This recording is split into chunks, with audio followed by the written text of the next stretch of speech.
natin dalawang latang regular size ng fruit cocktail, tatlong cowbell na condense syrup, which is ito is good for 8 liters na tubig.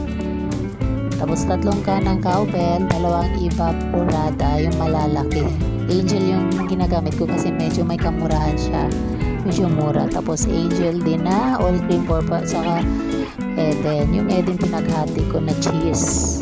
So ayan siya. Tapos yung mga fruit cocktail naman pinagdurog ko, pinaslice ko para naman mas marami.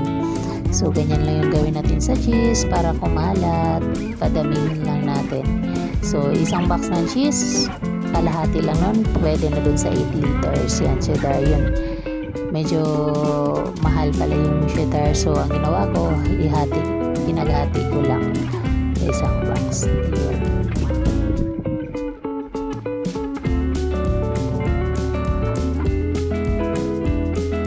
Ayan, mag-prepare na tayo ng 8 liters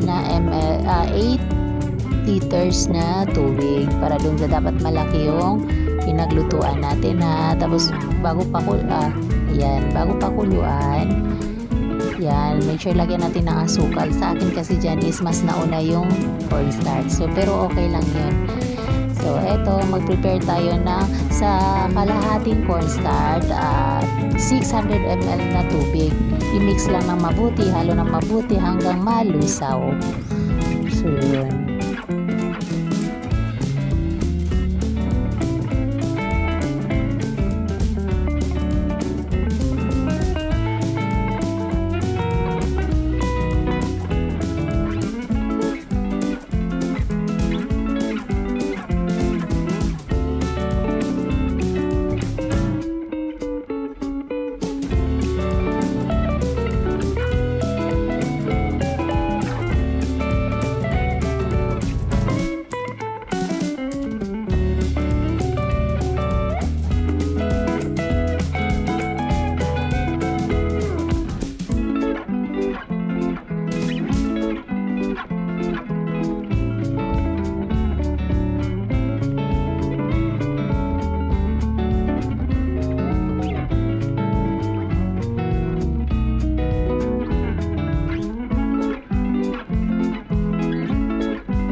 So ayan na yung 8 liters na tubig. Pag medyo mainit na siya, pwede mo na ilagay yung cornstarch, tapos halo. Huwag mong tigilan. Ihalo mo siya kasi pag hindi mo minimix, titigas siya.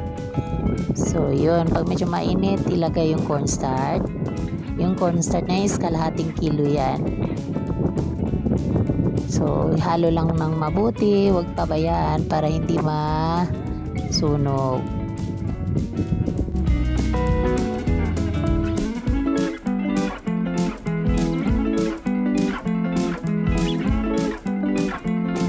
Dito naman pag medyo nalusaw na yung cornstarch, ayan, ihalo na yung asukal. Yung asukal sa 8 liters na tubig, yung asukal natin is 1 and 1/2 kilogram para matamis talaga, para hindi tayo kulangin sa kung maglalagay pa tayo mamaya ng kondensada, para medyo makakatipid na tayo. So ayan, medyo pag once ganito na yung kulay, malapot na siya.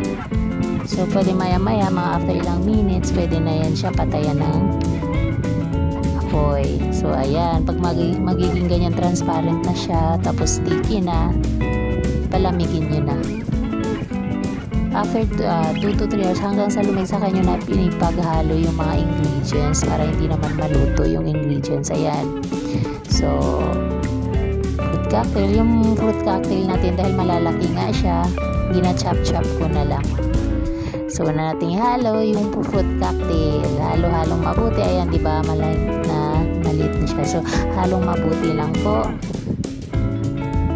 Ayan. Again, yung kondensada natin, 3 lata ng cowbell kondensada. Tapos, 2 dalawang malalaking lata ng evap at saka dalawang all-purpose cream para mas malasa. So yun.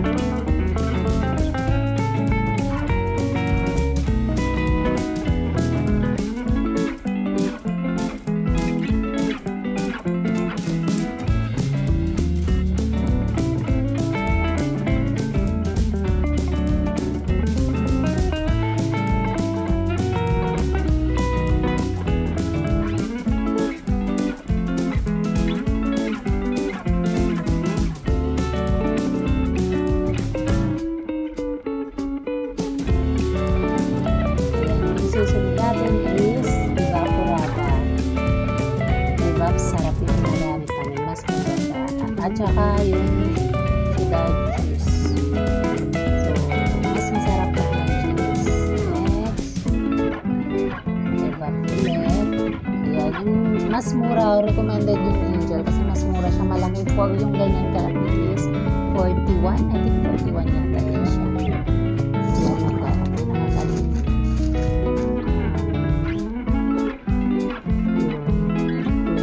So, 41.25 pesos lang siya. So, dalawa lang binili ko. Sa 8 liters, dalawa yung nabili ko. So, halo mabuti. Maya-maya yan, pwede nyo lang iba.